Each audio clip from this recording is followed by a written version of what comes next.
Hi guys, Iron Cameraman here. Let's start today with Plunger, specifically the fact that he survived, even though we saw his lifeless body with our own eyes. Boom himself told Stake this in episode 73, essentially confirming that Plunger would return. But how? To understand, let's look at the moment with the twins and Michael. Initially, I assumed they escaped by teleporting or turning invisible at the last second, but two details contradict this. First, there was no green energy in the scene, neither on the twins' flashlights nor around them. As we saw with the secret agent, teleportation is always accompanied by a green flash. Second, invisibility wouldn't have saved them, as indicated by the explosion when they collided with Michael and their intact state shortly after. This means the twins actually died back then. So why did we see them completely fine in the next episode? And in the elevator, no less. The time between their crash with Michael and that scene was too short for a full repair. Assuming they first went invisible, then teleported to the secret agent's base for repairs. Everything points to their bodies being destroyed and then replaced. How? Simple. Since the agents are robots, all it takes to bring them back is transferring their memories into new bodies. With the secret agent's technology, this wouldn't be an issue. This means any member of the secret squad can be brought back immediately after being destroyed. But what does this have to do with Plunger? Everything. And here's why. How did he even end up in front of the secret agent during his long monologue if his body had been in plain sight the whole time? If it was teleportation, the agents nearby would have noticed both a green flash and his body disappearing. But on Camera Woman's recording, neither of these things happened. And yet, the effect on the footage was identical to Lucky's teleportation. So, the twins really did teleport Plunger, but not his whole body. How? Look at the camera's position relative to the secret agent and his desk. The camera is clearly at eye level. But how is that possible if Plunger had lost his legs and was lying on the ground? The angle should have been lower. That's the thing. This wasn't his body. The twins transferred a copy of Plunger's memories into a new body. That's why one of them brought the floppy disk, which was later used by the secret agentess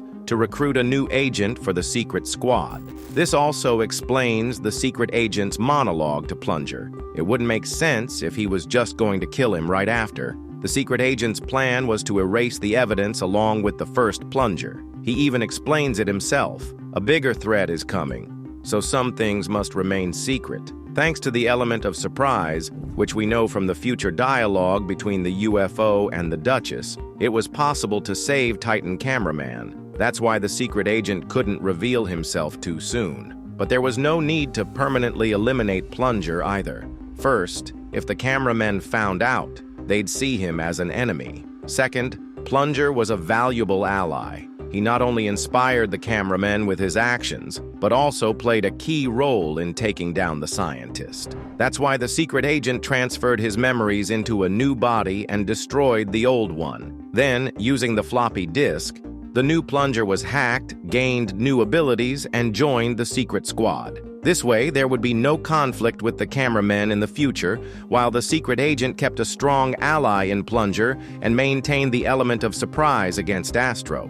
But how do we explain the second teleportation at the end of the monologue? Well, as we've established, this wasn't teleportation at all. It was another memory transfer. That means the footage was simply sent to the first Plunger before he was destroyed. Why? Probably as a sign of respect. Even though he was a robot, he still deserved to know the reason behind his, albeit staged, death. Let's move on to Titan TV Man. We saw him teleport Speaker Man first to his base, and then somewhere else, after which he was no longer at the TV Men's base. It's logical to assume that TV Men know the locations of their allies' bases, especially since we've already seen teleportation to the Cameramen's base. This means the Watchmen of Doom could have easily brought Astro and ended the Alliance with a single strike. But is that really the case? To answer that, we need to understand how the Watchman's core works. Based on the UFO's monologue directed at the Watchman, and even the new name given to him, the new core took over Titan's body, creating a separate personality that exists independently from the previous one and has no access to its knowledge. If Astro knew the locations of the Alliance bases, they would have immediately sent the mothership to destroy them. But that didn't happen. Logically,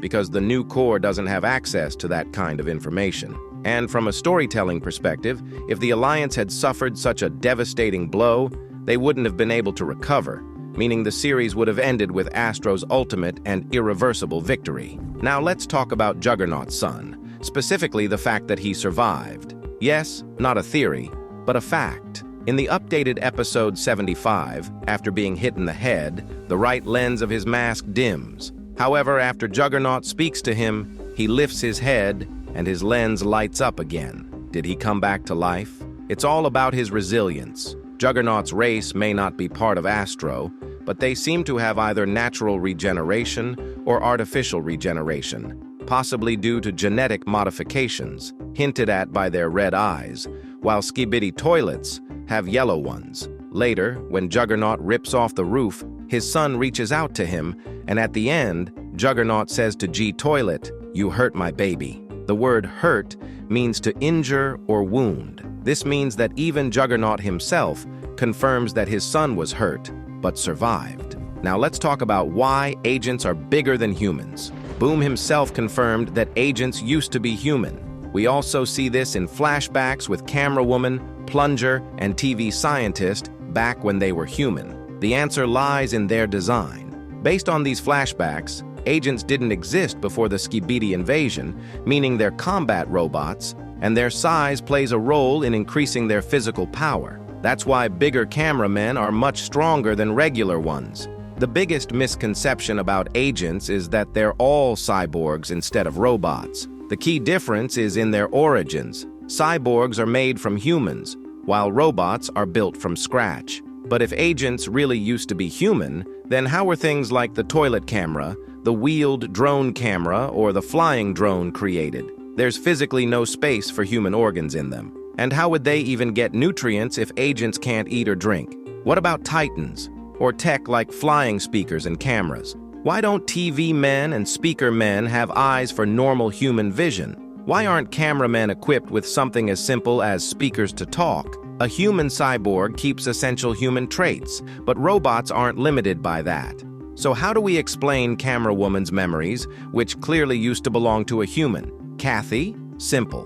By transferring consciousness from a biological body to a mechanical one. Or more accurately, copying it. Since consciousness is tied to the brain, transferring it wouldn't be possible without moving the actual organ. But copying memories doesn't have that issue, though it does create another problem. The original person doesn't just disappear after the process. Isn't it strange that there are so few humans at the Cameraman base, considering how many of them became agents? There are two possible answers. First, people might have voluntarily ended their lives after the transformation to prevent themselves from joining the Skibidi ranks. A simple lethal injection, and they wouldn't wake up after the procedure. Second, the consciousness transfer could have caused fatal damage to the human body. Either way, everything suggests that agents no longer have any human biology left. That also explains why they don't need to breathe underwater and can move freely through open flames.